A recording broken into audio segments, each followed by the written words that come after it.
3면입니다.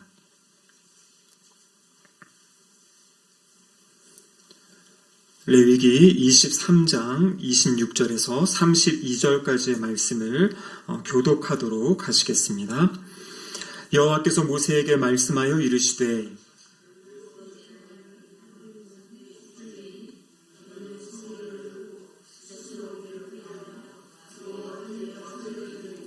이 날에는 어떤 일도 하지 말 것은 너희를 위하여 너희 하나님 여호와 앞에 속죄할 속죄일이 됨이니라.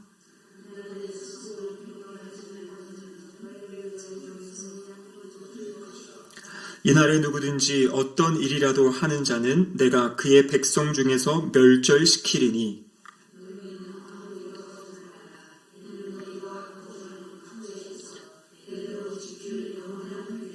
함께 읽겠습니다. 이는 너희가 쉴 안식일이라. 너희는 스스로 괴롭게 하고 이달 아흐렛 날 저녁 곧 그 저녁부터 이튿날 저녁까지 안식을 지킬지니라. 이는 하나님의 말씀입니다. 아멘. 함께 기도하시겠습니다. 하나님 아버지 감사드립니다. 3일 저녁 저희들을 주님 앞으로 불러주시고 함께 하나님의 말씀을 나눌 수 있는 은혜를 주심에 감사드립니다. 성령 하나님, 지금 이곳 가운데 친히 찾아와 주셔서 우리의 마음밭이 준비되어지게 하시고 하나님의 말씀이 또 하나님의 음성이 들려지는 은혜의 시간 되게 하여 주시옵소서. 설교자 입술을 주장하시사 하나님의 말씀이 온전히 잘 선포되게 하시고 듣는 모든 심령 가운데 하나님의 말씀을 깨닫는 은혜를 허락하시며 치유와 회복과 또 새로운 소망이 있는 은혜의 시간 되게 하여 주시옵소서. 예수님의 이름으로 기도드립니다. 아멘. 날씨가 갑자기 좀 쌀쌀해진 것 같습니다. 우리가 오늘 이제 여호와의 절기 6번째입니다. 이 레위기 23장에 나와 있는 여호와의 절기가 몇 가지가 있다라고 말씀드렸죠? 까먹었죠? 7가지입니다. 우리가 올 초에 구약의 파노라마 할 때 레위기 하면 딱 2단어만 기억하면 된다 그랬습니다. 5제사 7절기. 그 7번째 제사가, 7번째 절기가 바로 이 레위기 23장에 이렇게 모여서 설명해주고 있습니다. 그래서 지난 시간까지 우리가 이제 5가지의 절기를 살펴보았고요. 이제 오늘 6번째, 그리고 다음 주에 7번째까지 보면 이제 7가지의 여호와의 절기의 내용을 다 한번 이제 살펴보게 되는 것입니다. 지난번에 말씀드린 대로 이 7가지 절기는 크게 2부분으로 나눌 수 있다고 했습니다. 시기적으로 봤을 때 봄에 있는 절기가 있고 가을에 있는 절기가 있다 그랬어요. 여기 말하는 봄에 있는 절기는 어떤 것이 있습니까? 6월절로부터 시작해서 무교절, 초실절, 칠칠절. 그러니까 이것이 양력으로 하면 3월이나 4월에 해당하는 절기들이고요. 이 절기들은 긴밀하게 연결이 되어 있다 그랬죠. 그래서 초실절로부터 이제 50일째 되는 날이 이제 칠칠절, 오순절 이것들이 연결되어지고 이것이 다 예수님의 십자가와 부활 이것과도 연결되어지는 그런 말씀들을 살펴보았습니다. 그래서 가을절기가 이제 지난주부터 시작된 건데요. 나팔절, 그리고 오늘 살펴볼 속죄일, 그리고 다음 주에 살펴볼 초막절. 이 3가지 절기 역시 가을의 절기이고 어떤 시간의 흐름에 따라서 이렇게 배열되어져 있는 그러한 절기입니다. 그래서 오늘 본문은 27절에 보시면 7째 달 여름날은 속죄일이니 이렇게 되어 있죠. 그래서 또 28절에도 보면 마지막 부분에 여호와 앞에 속죄할 속죄일이 됨이니라. 그래서 이 6번째 이 속죄일은 성경에 이제 분명하게 이 절기의 이름을 지금 기록하고 있습니다. 여러분, 이 속죄일은 1년 중에 가장 엄숙하고 또 가장 중요한 날입니다. 그래서 우리가 이미 레위기 16장에서 속죄일에 대한 말씀을 살펴본 적이 있습니다. 지난 8월에 그것도 레위기 16장을 제가 다른 장들은 한 번씩 설교하는데 이 레위기 16장은 2주에 걸쳐서 설교를 했습니다. 아주 중요한 내용이기 때문입니다. 그래서 오늘까지 하면 3번에 걸쳐서 이제 속죄일에 대한 말씀을 나누게 되는 것이에요. 자, 그런데 문제는 무엇이냐면 지난 8월에 배웠던 속죄일이 어느 정도 기억이 나십니까? 잘 생각이 안 나시죠? 저도 제가 준비하고 연구하고 설교하고 나도 시간이 지나면 잊어버리고 까먹습니다. 저도 오늘 설교 준비하면서 다시 16장의 말씀들도 이렇게 살펴보면서 이제 또 기억을 새롭게 하고 또 어떤 말씀인지 이렇게 생각을 하게 되었는데요. 그래서 성경은 그런 것 같습니다. 계속 반복적으로 읽고 또 반복적으로 들어야 이 기억에 남습니다. 제가 이 대학원에서 공부할 때 이 학교는 성경만 가르치는 학교예요. 한 교수님이 이제 바울서신, 그러니까 우리가 새벽마다 배우는 말씀 들었던 뭐 에베소서, 빌립보서, 골로새서 이런 책들이 있지 않습니까? 이 교수님은 매년 이 책들을 가르치시는 거예요. 학생들이 매번 바뀌니까요. 그러면서 한 15년 가까이 매년 그거를 반복하는데 하시는 말씀이 매번 가르칠 때마다 하나님이 주시는 은혜가 있다라는 것이에요. 왜냐하면 말씀에 대한 것은 흐름이 있기 때문에 뭐 강의안이 특별히 막 바뀌거나 그런 것이 없습니다. 그렇지만 매번 이 말씀들을 새해가 되면서 이 말씀을 또 보고 해가 지나면서 보면 볼수록 그 안에 담겨있는 하나님의 말씀의 의미들이 이해되어지고 깨달아지고 은혜가 있다. 이런 얘기를 하셨어요. 그래서 이것이 교수들만의 특권이 아닌가 싶다라고 이야기하셨습니다. 왜냐하면 교회의 설교는 계속 바뀌어야 되잖아요. 그렇죠? 근데 교수님들은 강의안 하나 딱 준비하시면 그걸 가지고 새로운 학생들에게 가르치고 또 가르치고 하면서 그게 이제 쌓여져 간다는 그런 고백을 들었습니다. 여러분 오늘 성경을 보면요, 성경에는 죄를 두 가지로 구분합니다. 어떤 죄가 있냐면 그릇 지은 죄, 그러니까 부지 중에 지은 죄, 부지 중 그릇, 이건 다른 말로 이야기하면 의도성이 없이 지은 죄가 있고, 또 한 가지는 고의적으로 범한 거예요. 이게 잘못인 줄 알면서 범하는 죄가 있다라는 거죠. 그래서 성경에 보면은 이 고의적으로 지은 죄와 또 의도성 없이 지은 죄, 이 두 가지를 용서받는 방법이 다르다라고 말씀을 드렸습니다. 우리가 이 레위기 앞부분에서 오제사를 배웠었죠. 오제사 기억나십니까? 어떤 게 있었죠? 번제, 소제, 화목제, 속죄제, 속건제. 이것이 바로 1장, 2장, 3장, 4장, 5장 해가지고 5가지의 이 제사의 제사법이 나오는 거죠. 근데 그 중에 네 번째가 속죄제였습니다. 속죄제 하면 딱 말 그대로 죄를 용서받는 것이요. 그래서 성경을 잘 읽어보면 레위기 4장에 나와 있는 속죄제는 어떤 죄를 용서받는 거냐면 부지 중에 지은 죄, 내가 의도하지 않고 지은 죄를 용서받는 것이 속죄제예요. 근데 내가 의도한 것, 내가 고의적으로 이거 잘못인지 알지만 어떤 나의 목적 때문에 내 어떤 욕심 때문에 아니면 그런 짓는 죄가 있어요. 그 죄는 속죄제로 용서받는 것이 아니에요. 그 죄를 용서받는 방법이 바로 오늘 나와 있는 이 속죄일에 그 죄를 용서받을 수 있다라고 성경에서 기록하고 계신 겁니다. 자, 레위기 16장 16절 상반절을 보면 이렇게 기록되어 있습니다. 같이 한번 읽어보겠습니다.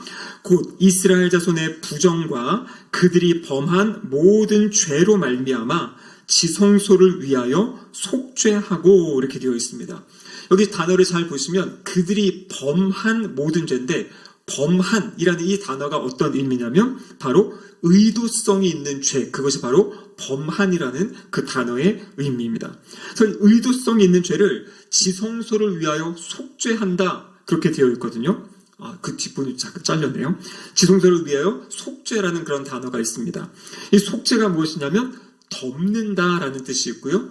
덮어서 깨끗하게 한다라는 뜻이 있어요. 속죄라는 것은 죄를 덮고, 죄를 덮는다는 것은 무엇이겠습니까? 죄를 용서하고, 그리고 용서하는 것뿐만 아니라 죄로 오염된 것을 깨끗하게 하는 것이 있어요. 그러니까 성경을 보면요, 앞으로 조금 더 자세히 살펴보겠지만 인간이 죄를 짓는데 그 인간이 지은 죄 때문에 하나님의 성소, 나중에는 성전이 더럽힘을 받게 되는 것이에요. 그러니까 내가 단순히 지은 죄가 나 하나로 끝나는 것이 아니라 하나님의 성소가, 하나님의 성전이 오염이 됩니다. 그래서 방금 전에 읽었던 레위기 16장 16절도 그 죄로 말미암아 지성소를 위하여 속죄한다. 그 죄 때문에 그 죄의 부정한 영향력이 성소와 지성소까지 미쳤던 그것을 바로 이 속죄의 제사를 통해서 깨끗하게 하는, 정결하게 하는 그러한 내용들을 이야기하고 있는 것이죠. 그래서 바로 이 속죄제를 통해서 이 용서받지 못하는 이 고의적으로 범한 그 죄, 그 죄와 부정, 그것을 용서받는 것이고요. 그걸 통해서 더럽혀진 회막, 성막을 깨끗하게 하고 그리고 결국에는 이스라엘 백성 전체를 깨끗하게 하는 그것이 바로 이 대속죄일에 있는 일입니다. 그래서 우리가 지난번에 레위기 16장에서는 이 죄사함을 위해 구체적으로 어떤 절차를 거쳐야 하는지 그것에 대해서 레위기 16장에서는 자세하게 이제 살펴봤습니다. 그 중에 한 가지가 대제사장은 이 날을 준비하기 위해서 이 하루거든요. 일주일 전부터 이제 집을 떠나서 성전으로 갔다 그래요. 그리고 이 성전에 머물면서 이 속죄일에 해야 될 자신의 그 제사를 해야 될 것을 끊임없이 연습을 하는 것이에요. 그만큼 이 제사가 아주 중요하고 아주 그런 의미 있는 제사이기 때문에 일주일 동안 성소에 머물면서 성전에 머물면서 그렇게 준비했던 제사, 그것이 바로 속죄일입니다. 이 속죄일의 핵심은 어디에 있냐면 결국에는 피 뿌림에 있어요. 피를 어떻게 뿌리는가. 그래서 다른 이런 제사들에는 이 피를 주로 번제단에 뿌린다 그랬죠. 성막에 들어오면 그 맨 앞에 있는 번제단에다가 피를 뿌리고 거기다 피를 쏟기도 하고 거기다 이제 태우는 건데 대속죄일은 이 속죄일은 어떻게 하냐면 그 피를 가지고 성소를 지나서 지성소에 들어가게 되는 거예요. 그래서 우리가 여러분 잘 아시는 것처럼 이 지성소는 1년에 한 번 대제사장이 들어갈 수 있다. 그 한 번 들어갈 수 있는 날이 바로 오늘 이 속죄일에 한 번 들어가는 것입니다. 그 지성소 안에는 이 기물이 하나밖에 없어요. 그 안에 어떤 것이 있다고 그랬습니까? 언약궤라고도 불리우고 법궤라고 불리우는 증거궤라고도 불리우죠. 그 법궤가 있어요. 그리고 법궤 안에 우리가 알고 있는 뭐 아론의 쌍난 지팡이라든지 또 만나다만 항아리라든지 또 십계명의 두 돌판이 있는데 딱 들어갔을 때 이제 그 법궤 이 나무로 된 것이 있고 나무 겉에다가 이제 금으로 이제 아래는 도금을 했고 또 제가 지난번 말씀드린 것처럼 법궤의 뚜껑은 온전히 순금으로 만들었다 그랬죠. 순금으로 두들겨서 저 뚜껑 위에 이렇게 양쪽으로 뚜껑을 덮는 그룹 천사를 이야기하는 거죠. 그래서 그 뚜껑과 이 그룹 천사가 있는 것을 일체형으로 이제 금으로 두들겨서 만드는 거예요. 그래서 아래 있는 나무 상자는 그건 나무로 만들고 금으로 도금한 것이고 이 뚜껑 부분은 온전히 금으로 만드는 것입니다.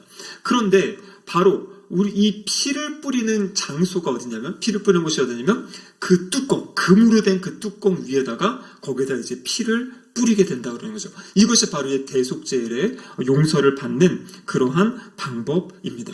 그럼 이 의미가 무엇이라고 그랬습니까? 그 뚜껑 위에 피를 뿌리는데 그 아래는 뭐가 있다고 그랬어요?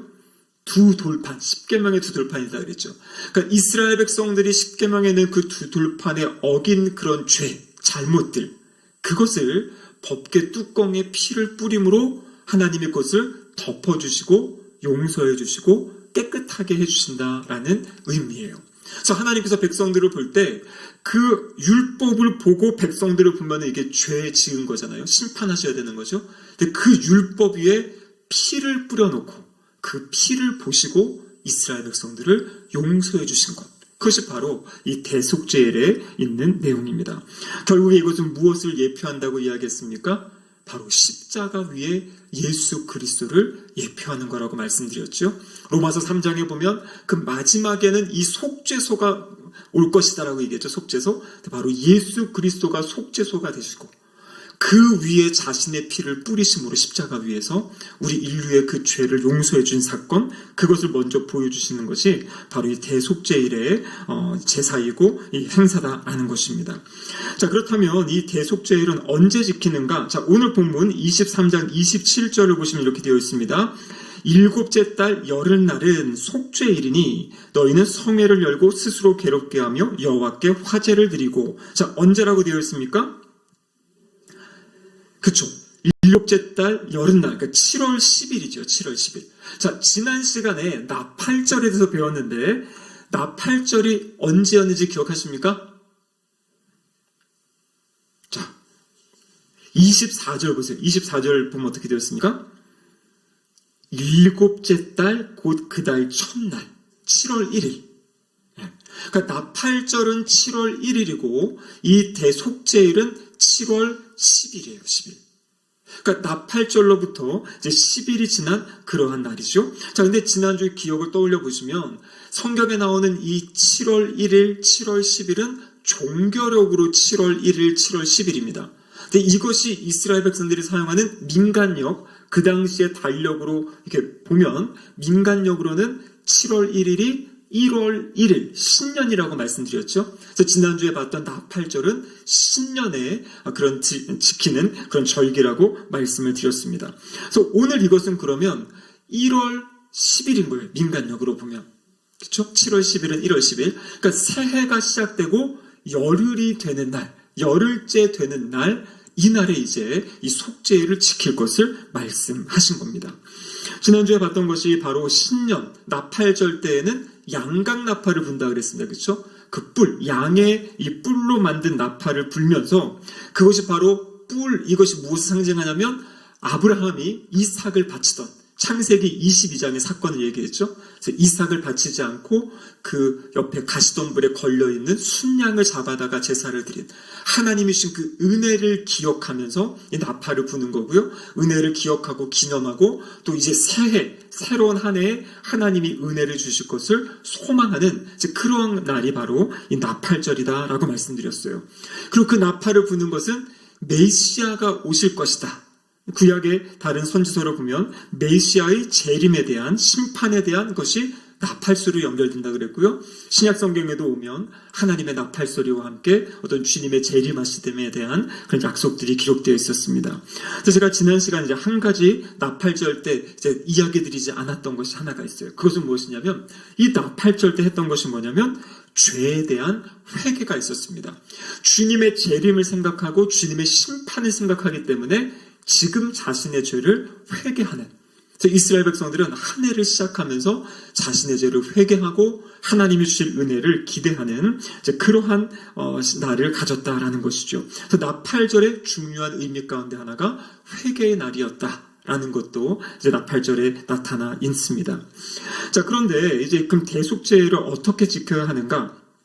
대부분의 나라들은요, 이 신년이 되면 새해가 되면 어떻게 합니까? 아주 들떠 있지 않습니까? 그래서 우리가 보는 유명한 장면이 이 미국에서 이제 이 12월 31일에서 1월 1일 넘어갈 때 그 타임스퀘어라는 유명한 그 광장에 수많은 사람들이 모여가지고 막 카운트다운을 하고 그게 넘어가면 이제 막 폭죽을 터뜨리고 막 이런 모습들. 그래서 우리나라도 새해가 되면 이제 동해로 이제 뭐 해맞이 간다 하면서 막 움직이지 않습니까? 그런데 이스라엘 백성들은요, 새해를 그렇게 막 들떠 있는 기분으로 그렇게 준비하지 않았어요. 신년을 맞이하기 위해서는요, 40일 전부터 준비 기간을 가졌다 그래요. 그러니까 이 속죄일을 지키기 위해서 40일 전부터 그러한 준비 기간을 가졌다고 합니다. 이 기간에는 주로 무엇을 했냐면 기도를 하고 묵상을 하면서 한 해를 돌아보는 그런 시간을 가졌다고 합니다. 그리고 이 40일 전에는 부모님을 만나고 아니면 가까운 친척들을 만나고 부모님이 먼저 돌아가셨으면 부모님의 그 무덤을 찾아가서 그 기간 동안에 부모님으로부터 받은 어떤 사랑, 은혜, 그리고 부모님과 자신과의 관계를 돌아보는 시간을 바로 이 새해를 맞이하기 전에 유대인들은 가졌다 그래요. 그러면서 이들이 그때 말씀을 붙잡고 기도했던 말씀이 어떤 말씀이냐면 출애굽기 34장 6절과 7절의 말씀입니다. 말씀 한번 보여주시죠. 출애굽기 34장 6절 같이 한번 읽어보겠습니다. 여호와께서 그의 앞으로 지나시며 선포하시되 여호와라 여호와라 자비롭고 은혜롭고 노하기를 더디하고 인자와 진실이 많은 하나님이라. 인자를 천대까지 베풀며 악과 과실과 죄를 용서하리라. 그러나 벌을 면제하지는 아니하고 아버지의 악행을 자손 3, 4대까지 보응하리라. 아멘. 여러분, 이 말씀을 보면 앞부분이 어떤 내용입니까? 여호와 앞으로 지나가며 선포하는 거죠. 어떻게 선포합니까? 여호와가 어떤 분이십니까? 자비롭고 은혜롭고 노하기를 더디하신다. 그러니까 하나님의 어떠한 분이신지 하나님의 성품을 지금 고백하는 거예요. 이 말씀을 가지고 고백하고, 그리고 7절에 보면 뭐라고 되어 있습니까? 인자를 천대까지 베풀며 악과 과실과 죄를 용서하리라. 그래서 이 말씀을, 이 유대인들은 이 말씀을 붙잡고 이 말씀을 기억하고 고백하면서 하나님께서, 우리는 연약하고 부족하지만 인자가 많으신 하나님께서 우리의 악과 과실과 죄를 용서해 주십니다. 그것을 믿는 믿음으로 이 회개의 기도를 드렸다고 이야기를 하는 것이에요. 자, 그런데 그래서 그렇게 40일 동안 준비하고 신년을 맞이하고요. 그리고 아까 7월 1일, 새해 1월 1일이라고 했죠. 나팔절 때, 그때 아까도 회개한다 그랬죠. 그때부터 또 9일까지, 7월 9일까지 이 기간이 어떤 날이냐면 경외의 날이라고 또 그 날을 잡는다 그래요. 경외의 날. 나팔절 때 회개하고 그리고 그 9일까지. 근데 이 경외의 날은 어떤 날이냐면 9일 동안 자신이 사람들을 찾아다니면서 용서를 구하는 날이에요. 용서를 구하는 날. 예수님께서 이렇게 말씀하셨죠. 마태복음 5장 23절과 24절입니다. 같이 한번 읽어보겠습니다. 그러므로 예물을 제단에 드리려다가 거기서 내 형제에게 원망 들을 만한 일이 있는 것이 생각나거든 예물을 제단 앞에 두고 먼저 가서 형제와 화목하고 그 후에 와서 예물을 드리라. 우리 주님이 이렇게 말씀하셨어요. 근데 사실 유대인들은 이러한 모습으로 이 신년을 준비하고 그리고 이 속죄를 준비해 왔던 것이에요. 9일 동안 사람들을 찾아다니면서 자신의 잘못에 대해서 용서를 구하고 그 깨어진 관계가 회복되기를 힘쓰고 있는 것입니다. 여러분, 사람들과의 관계 가운데는 언제나 갈등이 생기기 마련이에요. 그래서 갈등이 없는 관계는 없다라 그래요. 그래서 어떤 분이 그런 얘기했죠. 갈등이 없는 곳이 어딥니까 했을 때 대답이 뭐라고 이야기합니까? 공동묘지에 가면 갈등이 없다. 사람들이 죽지 않고 살아있는 한 갈등이 있다라는 것이에요. 아니, 가장 가까운 부부 사이에도 때로 갈등이 있는데, 다른 사람, 남과의 만남, 내가 사랑하는 자녀와도 갈등이 있는데, 그 다른 사람과의 갈등이 없다는 것은 말이 되지 않아요. 그래서 지혜로운 건 뭐냐면 갈등이 있다는 것을 먼저 알고 그것을 어떻게 잘 풀어가고 해결해 가는지, 이것이 중요하다라는 것이에요. 근데 이 갈등이 생기는 원인 가운데 하나는 무엇이냐면 서로 의사소통하는 방법이 다른 거예요. 정말 사랑하는 마음으로, 걱정하는 마음으로 이 사람은 어떤 얘기를 했는데 받아들이는 사람은 이것을 막 오해해서 받아들이고 막 또 꼬아서 받아들이고, 이러다 보면은 말을 하면 할수록 이것들이 더 이렇게 틀어지는 관계가 되죠. 그리고 많은 분들이 그런 얘기 하지 않습니까? 그런 상황 가운데 나는 상처받았어요. 저 사람이 잘못한 거예요. 근데 반대쪽 가면 나도 상처받았어요. 저 사람이 잘못한 거예요. 여러분, 이것은 이제 가장 미숙한 단계의 모습인 거예요. 성숙은 뭐냐면요, 그 안에서 나의 감정도 나의 감정이지만 나의 그런 행동 때문에 다른 사람이 어떻게 또 상처를 받았을지, 아픔을 가질지를 생각할 수 있는 사람이 성숙한 사람이다라는 것이에요. 그러니까 지금 여기에서 사람들을 찾아가서 용서를 구하라는 것은 무엇이냐면 분명히 둘 간에 부딪힘이 있고 갈등이 있으면 서로 상처가 있는 거거든요. 근데 나는 상처받았어. 저 사람이 잘못한 거야. 그럼 이러고 가만히 있으면 절대 그 관계는 해소되지 않습니다. 여기서 말하는 것이 무엇이냐면 그렇기 때문에 먼저 가서 내가 받은 상처도 있지만 나 때문에 또 그런 관계 때문에 그 사람도 아픔이 있는 거거든요. 근데 가서 그 이야기를 나누고 서로 그것들을 풀어가려고 노력할 때 그때 이 관계, 이 갈등의 관계들이 이제 회복이 되어져가는 그런 과정이 있다는 것을 말씀하고 계시는 거예요. 예수님께서도 제단에 가서 예물을 드리려고 하는데 형제에게 원망받을 만한 일이 있으면 어떻게 하라고 그런 거예요. 먼저 가서 관계를 회복하고 주님 앞에 나와서 예배를 드려라, 이렇게 지금 말씀하시는 거죠. 자, 7월 10일 대속죄일의 핵심은 무엇이냐면 이스라엘 백성들이 지난 한 해 동안 지어왔던 모든 죄를 하나님 앞에서 용서받는 날입니다. 하나님 앞에 용서받기 전에 지금 이들이 어떻게 준비하는 거냐면요, 사람들과의 관계, 사람들과 깨어졌던 것들을 회복하는 기간을 가져요. 그것이 바로 7월 1일부터 7월 9일까지 9일의 시간 동안 그 시간을 준비하고 그리고 7월 10일 대속죄일을 맞이하게 되는 겁니다. 오늘 본문 27절에 보면 대속죄를 어떻게 지켜야 될지 이야기하고 있는데요. 같이 한번 읽어보겠습니다. 일곱째 달 여름날은 속죄에 이르니 너희는 성회를 열고 스스로 괴롭게 하며 여호와께 화제를 드리고. 자, 여기 보면 스스로 괴롭게 한다. 그럼 구약 성경에서 스스로 괴롭게 한다는 것은 무엇을 이야기하는 거냐면 금식하면서 참회하는 것을 이야기하고 있어요. 그래서 이 대속죄를 하나님께서 모든 백성에게 명령하신 날이에요. 스스로 괴롭게 해라, 금식해라 말씀하신 거예요.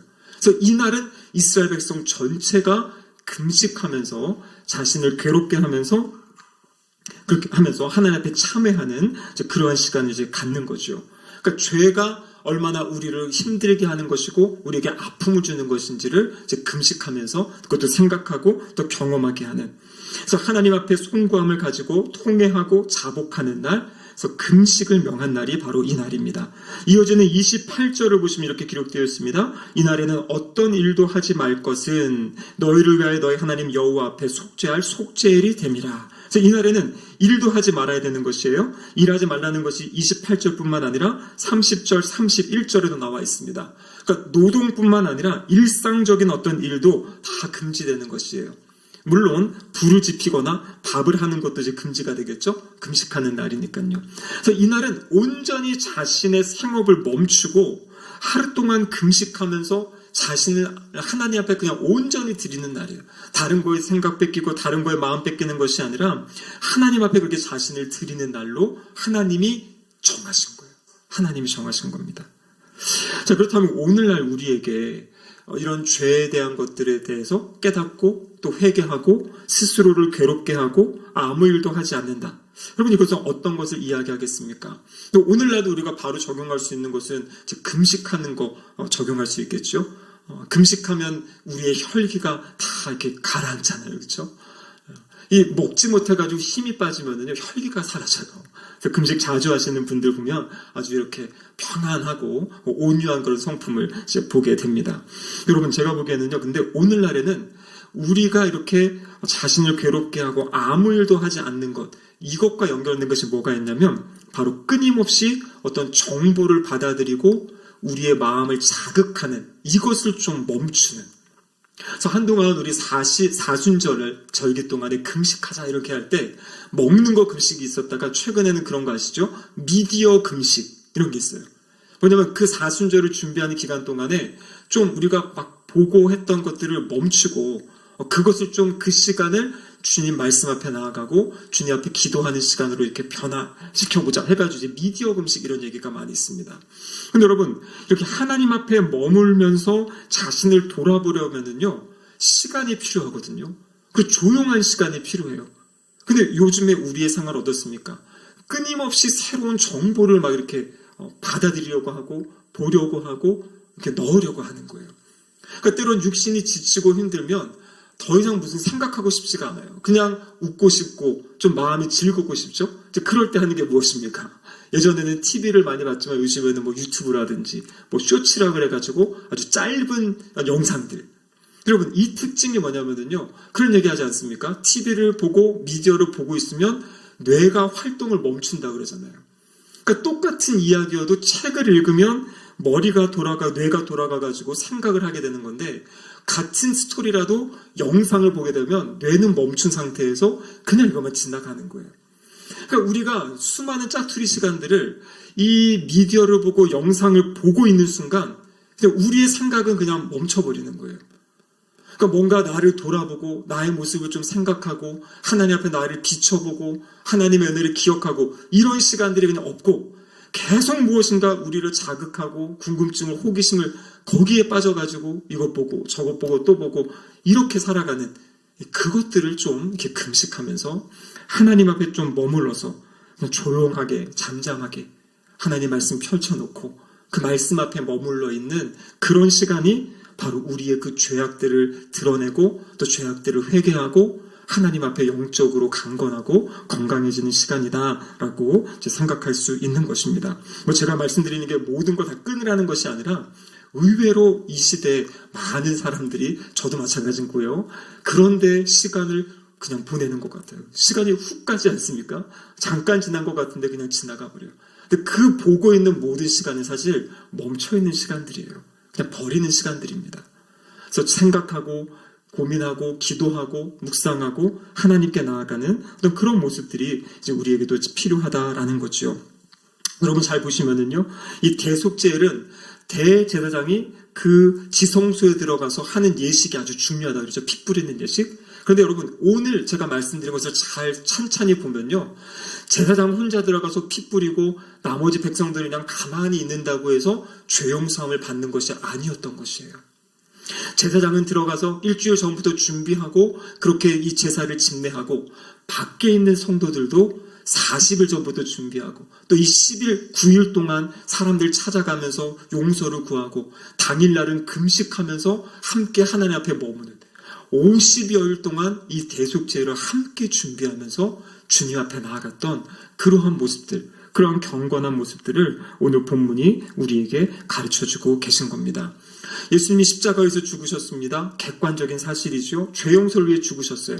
근데 예수님이 십자가에서 죽으신 그것 때문에 모든 사람이 자동적으로 구원받는 게 아니잖아요. 예수님이 십자가에 죽으신 그 사실을 복음을 듣고 그것을 믿고 주님을 영접한 사람들에게 십자가의 은혜가 있는 것처럼 이 대속제일의 역사도 아무것도 안 하고 가만히 있는데 그 대제사장이 제사드리니까 치유받았다, 용서받았다, 그것이 아니라는 것이에요. 제사장이 할 일이 있고 성도로서 각자 해야 될, 주님 앞에 나아가야 될 그런 사역들이, 그런 일들이 있다라는 것을 오늘 본문이 우리에게 가르쳐주고 계십니다. 그래서 결국에 회개라는 것은 방향을 전환하는 거죠. 내가 좋아하는 것, 나를 자극하는 것에서 때로는 고달플 수도 있고 힘들 수도 있고 번거로울 수 있지만 하나님이 기뻐하시는 삶의 방향으로 나의 방향을 트는 것, 이것이 바로 성경에서 나오는 회개다 말씀하고 계십니다. 자, 그런데 놀라운 것은요, 이 대속제일의 마지막 행사가 있어요. 이렇게 하루 종일 금식하고 이것을 다 한 다음에는 여성들이 흰옷을 입고 마을에 있는 포도원에 모여가지고요, 함께 춤을 추며 노래를 불렀다 그래요. 포도원에 모여서.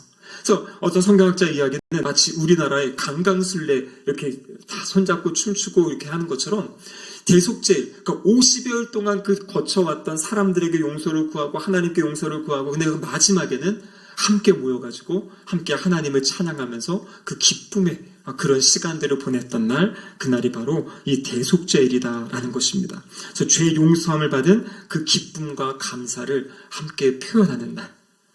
그래서 이 신년부터 1월 1일부터 이 10일까지의 이 모든 과정을 통해서 한 해 동안에 있었던 그 모든 것들, 사람들과의 관계, 하나님과의 그 관계들을 다 정리하고 이 기쁨과 감사함을 가지고 한 해를 시작하고 출발하는 그런 모습이 바로 이 속죄일에 나와 있는 말씀입니다.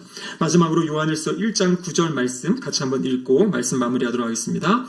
만일 우리가 우리 죄를 자백하면 그는 미쁘시고 의로우사 우리 죄를 사하시며 우리를 모든 불의에서 깨끗하게 하실 것이요. 아멘.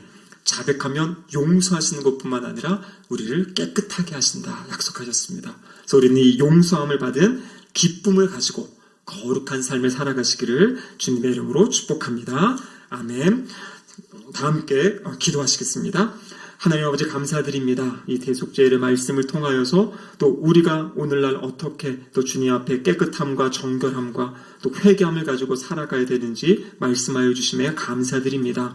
분주한 일상 가운데서도 잠시나마 시간을 내어 하나님 앞에 머물게 하시고 하나님 말씀을 묵상하고 우리의 삶을 돌아보며 그렇게 하나님 앞에 나아가는 우리의 삶이 될 수 있도록 도와주시옵소서. 매일매일 구원받은 사람, 거듭난 사람이라는 감격을 가지고 거룩한 삶 추구하며 살아가는 우리 모두가 되게 하여 주시옵소서.